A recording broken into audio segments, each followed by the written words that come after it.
Picture this, the late 1970s.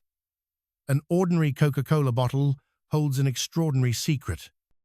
Unbeknownst to federal investigators, this bottle spoke a language they struggled to understand. This seemingly innocent object would become the key to unraveling a Soviet spy ring. It would become one of the most methodical espionage cases of the Cold War. Since late 1975, the FBI knew a Soviet network operated near Washington.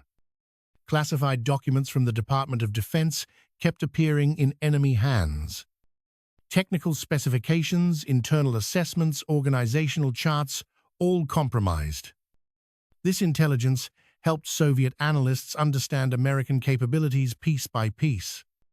In January 1976, Operation Quiet Pastor was launched to find the cell. 6 agents were assigned to identify what they believed was an active espionage cell. For 2 years, the investigation yielded almost nothing, no obvious suspects. No suspicious transactions, no unexplained foreign contacts, just dead ends. The system was so clean, so compartmented, it left virtually no trace. The agents began to wonder if they were chasing shadows, a fruitless endeavor. Then in August 1978, everything changed with new information. A CIA source revealed the network used commercial products, specifically Coca-Cola bottles. The bottles indicated when material was ready for collection, a subtle signal. The source didn't know the location, the user, or the specific configuration. Somewhere in the nation's capital, a Coca-Cola bottle meant something more. The FBI team had mixed reactions. It was the first tangible lead in 2 years. The first concrete detail about the network's operational methods, yet maddeningly imprecise. The Washington area encompassed hundreds of square miles, countless residents and businesses. Coca-Cola was the most popular soft drink. Its bottles were everywhere. Finding the one bottle that mattered seemed almost absurd, a near impossible task. The FBI expanded surveillance, watching for unusual patterns and deliberate placements. Special Agent Michael Reeves became obsessed with the case. Since 1976, the team worked, but by October 1978, it was an obsession. Reeves, 34, a 12-year veteran, moved to counterintelligence work. Methodical, he kept detailed notes, seeking patterns others missed. October 12, 1978, dinner at Angelo's in Arlington. Arlington, Virginia, near Washington, D.C., hid secrets in plain sight. Federal employees lived there, government business woven into daily life. 6:45, Michael and Abigail were seated near the front window. Reeves glanced at the bookshop across the street, Literarium Books, a small independent bookstore with hand-lettered signs and paperbacks. A Coca-Cola bottle, half-filled, caught Reeves's attention. Standing upright, label angled toward the street among the books. The shop owner, middle-aged, in a cardigan, preparing to close. He pulled down the shade, locked the door, but the bottle remained. Reeves felt something shift, a sensation investigators recognize. A random detail suddenly seemed significant, a crucial moment. He thought of the CIA report about Coca-Cola bottles as signals. Deliberately placed, not forgotten, a message after business hours. Throughout dinner, he glanced at the bottle, catching the streetlight. Probably a coincidence, but Reeves couldn't shake the feeling. After dinner, he scanned the empty street businesses closed. Agent Reeves didn't sleep well thinking about the bottle. 6:45 the next morning, he drove past Literarium Books. The bookshop wouldn't open until 10 quiet in the early light. The Coca-Cola bottle was gone, vanished overnight. Reeves felt his pulse quicken. Something was definitely wrong. He requested a meeting with his supervisor, Robert Hensley. Hensley listened with skepticism, a seasoned investigator's caution. The shop owner could have removed it, or a cleaning person. but Reeves pressed the timing just before closing gone by morning. That was exactly the kind of signal the CIA source described. Reeves spoke with his supervisor, Special Agent in charge Robert Hensley. Hensley, a seasoned investigator, remained skeptical of Reeves's observations. The supervisor suggested mundane explanations for the bottle's appearance.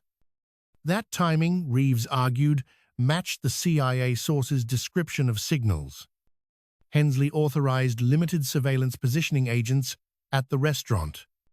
On October 13th, 2 agents posed as a couple at Angelo's restaurant. They had a clear view of literarium books across the street. The bookshop operated normally, the owner visible through the window. At 7 o'clock, the owner closed up, beginning his end-of-day routine. The agents watched, but no Coca-Cola bottle appeared in the window. At 7:30, the owner locked the door and left the shop standing in the dark. The FBI team maintained surveillance for several evenings, rotating agents.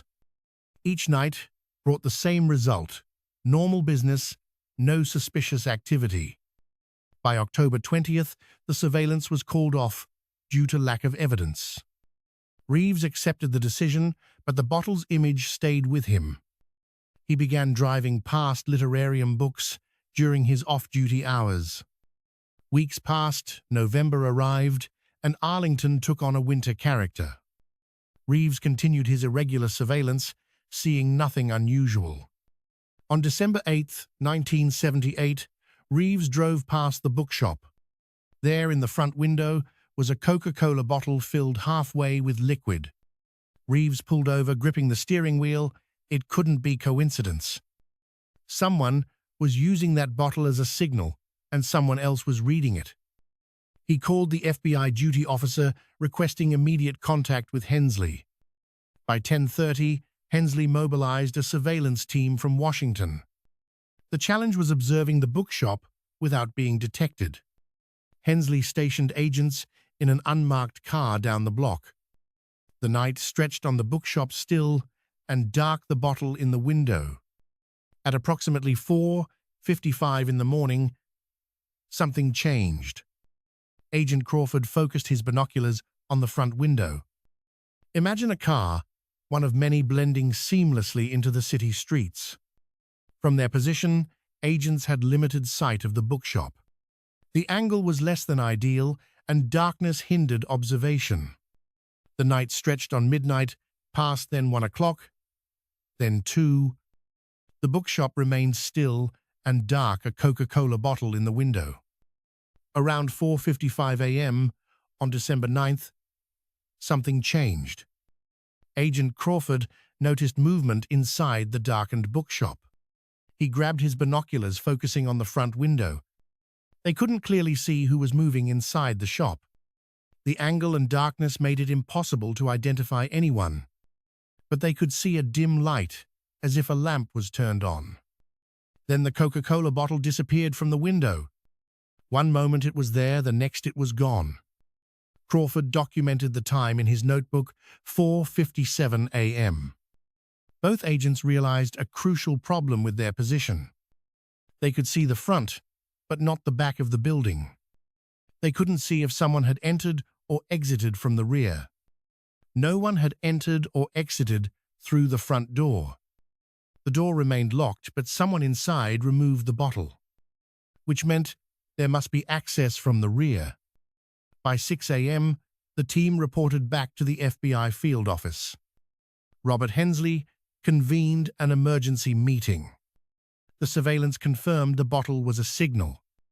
They needed to watch both the front and back simultaneously. Agent Mitchell suggested renting an apartment across the street. Within 48 hours, the FBI secured a 6-month lease. Imagine a Coca-Cola bottle appears. Surveillance is constant, waiting for someone to retrieve it. The team settles in knowing the wait could be long. Espionage works on its own time. The bottle might reappear tomorrow or weeks from now. The FBI must be ready.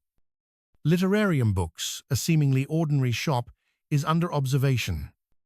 The owner, Ernest Caldwell, arrives each morning, opening the shop at 10 o'clock. The clientele is modest locals, students, and occasional dealers. The FBI photographs everyone who enters checking for foreign agents. Ernest Caldwell, a 63-year-old former teacher, seems ordinary. Background checks reveal nothing suspicious, no foreign travel, no unexplained income. He lives a quiet life, attending church and enjoying his retirement. The surveillance continues through December. Christmas lights adorn the street. Literarium books displays holiday stories, but no Coca-Cola bottles appear.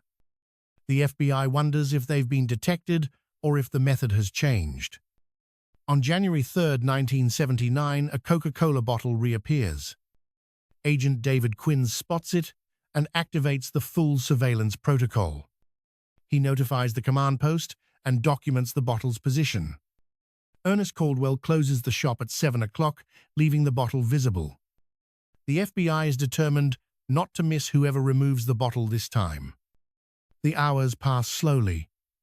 8, 9, 10 o'clock. The street quiets.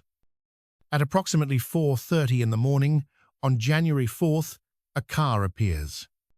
Agent Quinn photographs the vehicle as it slows, but it doesn't stop. 10 minutes later, a figure enters the alley carrying nothing. For 11 minutes, nothing happens. They watch the bottle and wait. A dim light turns on in the back of the bookshop. The bottle disappears. The figure emerges from the alley carrying a small paper bag. The agents photograph him, but the darkness defeats them. Imagine a shadow behind the shade, the bottle gone. Someone inside had taken it just like before. A figure emerged, a paper bag in hand, the size of a paperback. Who was this person? The agents watched cameras clicking, but the darkness hid his face. Could they risk pursuit? Hensley's orders were clear. The post was too valuable. Losing it meant losing everything. The agents held their position, watching him disappear into the night. A difficult choice. By 6 a.m., the sequence was documented: signal arrival, pickup, but no clear face. The system worked, but who was feeding the secrets? The courier was just a piece. Hensley outlined the next phase: identify the source. The bookshop was the key. The strategy shifted from watching to identifying. Every customer was now a suspect. They dug into Caldwell's life, finances, calls, connections. Nothing seemed amiss. Was Caldwell coerced, blackmailed? Why would he risk everything for Soviet intelligence? January passed, the bookshop's rhythm documented. Every face, every pattern scrutinized. January 29th, the bottle reappeared. The full protocol was activated once more. 4:43 a.m., the vehicle arrived. The figure emerged. The pattern repeated itself. Again, they held back, maintaining discipline. But the window was narrowing. They cross-referenced the dates January 4th and January 29th. Who was there both times? 24 individuals, regular customers. Their faces filled the surveillance photos. February 21st, another signal. The pickup would occur early the next morning. Picture this: the quiet English bookshop, a hub of espionage secrets exchanged under the cover of night. Imagine the tension, the agents watching the courier, moving the source, hidden in plain sight. Consider the stakes: national security betrayal, the Cold War shadows looming large. The bookshop, a silent stage for a dangerous game. Who would be unmasked next? The agents knew time was running out. The source had to be found before more secrets were lost. The fate of the nation perhaps rested on their shoulders. The hunt continued relentlessly.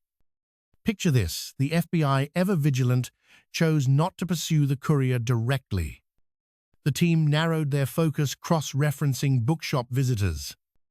Their analysis revealed 24 individuals visiting the shop regularly.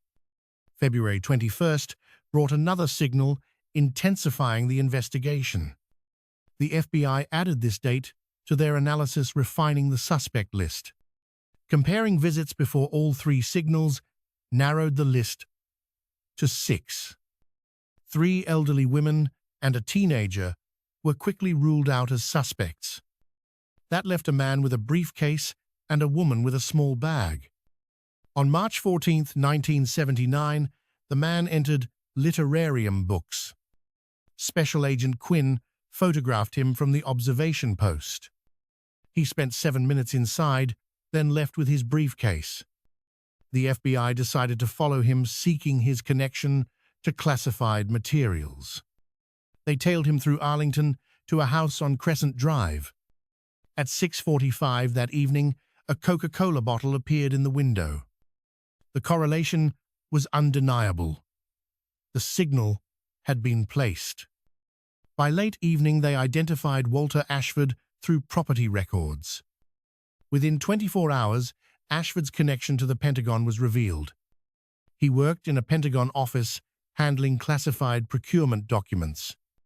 Ashford had security clearance to access sensitive materials.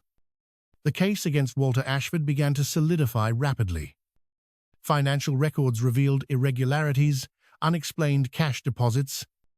Ashford became the subject of intensive FBI surveillance. They documented his routine, his drive to the Pentagon, his commute home. On April 11, 1979, Ashford returned to Literarium Books. He carried his briefcase, spending 8 minutes inside the shop. Imagine a world of spies, their operations hidden in plain sight. April 11, 1979, 2:17 p.m. Aman arrives. He spends 8 minutes inside. The FBI faces a decision: wait for the signal or move now to seize the evidence. Robert Hensley at FBI headquarters weighs the options. They need hard evidence to prove the man's espionage. Hensley decides execute arrest and search warrants now. Arrest Caldwell at the bookshop, Ashford at his home. 5:35 p.m., April 11th, 1979. Hensley enters, showing his FBI credentials. Caldwell is arrested for conspiracy to commit espionage. Caldwell's face pales as he hears the Miranda warning. Agents search the bookshop for the evidence. They search behind the counter in the storage closet. An agent finds a manila file folder in the closet. Inside are 4 pages of classified documents. Confidential and secret markings are clearly visible. Satellite communication systems are revealed. 6:00 p.m. Simultaneous arrest at Ashford's residence. Lights are on. His car is in the driveway. Agents announce themselves as federal officers. Ashford appears, showing immediate alarm. He's informed he's under arrest for espionage offenses. Ashford tries to push the door closed in panic, but the agents prevent it, securing and handcuffing him. Then movement. The door cracked open and a man appeared. Ashford, in his work clothes, looked alarmed at the sight. He was arrested for espionage. His first move to slam the door. But the agents were ready. Ashford was quickly restrained. Miranda writes, read his house became a search scene. The search revealed crucial evidence for the prosecution. A Minox camera hidden in a shoebox whispered Cold War secrets. Small, discreet, perfect for photographing documents. Undeveloped film rolls hinted at secrets yet to be revealed. A coded notebook held the key to Ashford's activities. Dates, abbreviations, numbers. A system of espionage. tracking documents, deliveries, payments, a spy's ledger. The notebook proved Ashford's long-term espionage. Ashford and Caldwell were taken to the FBI field office. Separate rooms, isolated rights. Read, interrogation began. Leverage the evidence, encourage cooperation, especially from Caldwell. Caldwell, shaken, requested a lawyer seeking guidance. The lawyer advised cooperation for a better outcome. Caldwell decided to give a full statement to the FBI. He described his involvement starting 3 years prior. A man named Michael approached him in early 1976. Michael proposed using the bookshop for document exchanges. $500 a month for discreet exchanges. Caldwell suspected something illegal but not Soviet espionage. The money was attractive, a boost for his small business. Imagine a bottle, a simple signal placed just so. It meant a pickup was ready, the shop closed for the day. The bottle's position precise and deliberate signaled readiness. The right side angled to the street. Michael had provided a key, a silent promise. The courier would enter through the back unseen. Under the cloak of night, the shop stood silent. The material retrieved a ghost passing through. Caldwell's role was simple: signal and access. No questions, no involvement, just the bottle.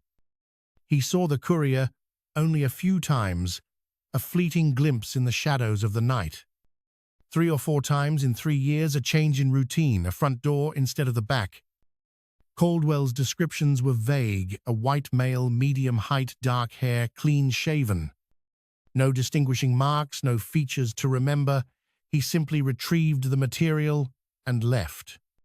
Caldwell knew nothing of his identity beyond the basic physical traits.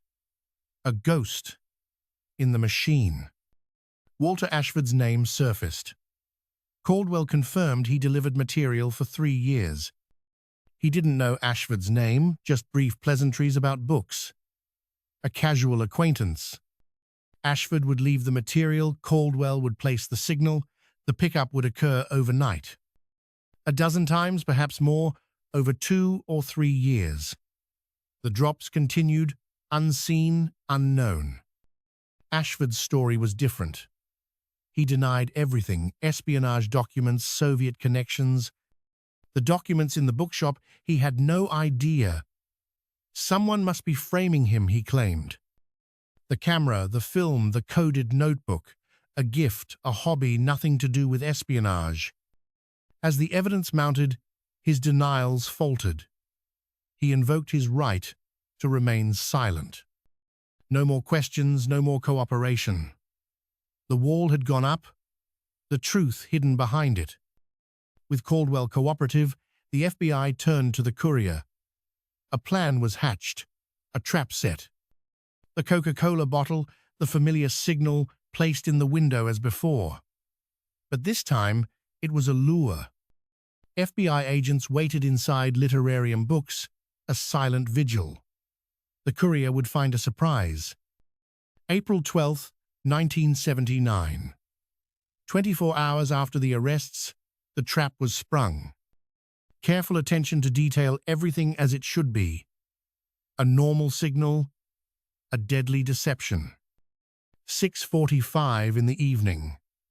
Caldwell placed the bottle right side, angled to the street.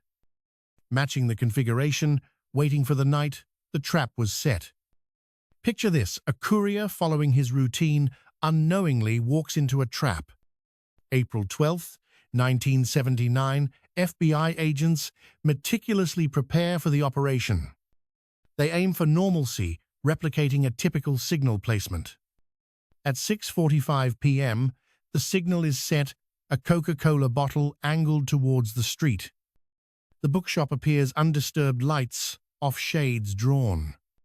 Inside, 4 FBI agents conceal themselves, ready to spring the trap. 2 agents are behind bookshelves watching the front door and storage area. Another agent hides in the storage closet where documents were found. The 4th agent is in the office guarding the rear entrance. All four are armed, instructed to remain hidden until the courier arrives. The plan: let the courier move to the pickup, then make the arrest. The trap is set. Now it's a matter of waiting in the darkness. Midnight passes, then 1 a.m., then 2.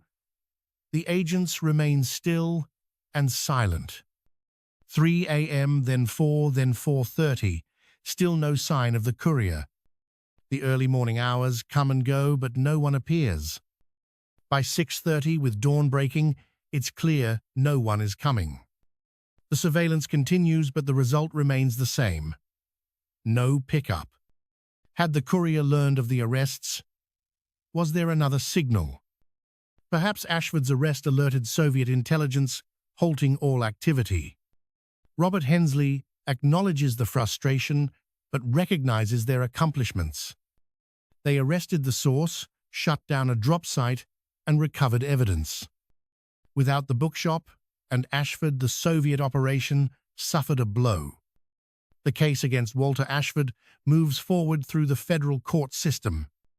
Prosecutors build a comprehensive case with surveillance evidence and testimony. Ashford potentially compromised dozens of classified documents over 3 years. The documents related primarily to satellite communications and military procurement. Picture this: the case against Walter Ashford moved forward relentlessly. Prosecutors built a case with surveillance and physical evidence. Imagine compromised documents impacting satellite communications. Ashford's trial began in October of 1979 in Virginia. The defense argued the evidence was circumstantial, not definitive. But photographs showed Ashford entering the bookshop, a key piece. Documents from his office were found in the bookshop's folder. The camera and coded notebook suggested espionage tradecraft. Ernest Caldwell testified, detailing the operation of the drop site. His testimony revealed Ashford's role in the espionage network. On November 8, 1979, the jury returned a guilty verdict. Ashford showed no reaction as the verdict was read in court. Sentenced in January of 1980 to 25 years, Caldwell received 5 years for his cooperation in the case. The courier remained unidentified, evading the FBI's pursuit. Agent Reeves remembered vigilance, a career highlight.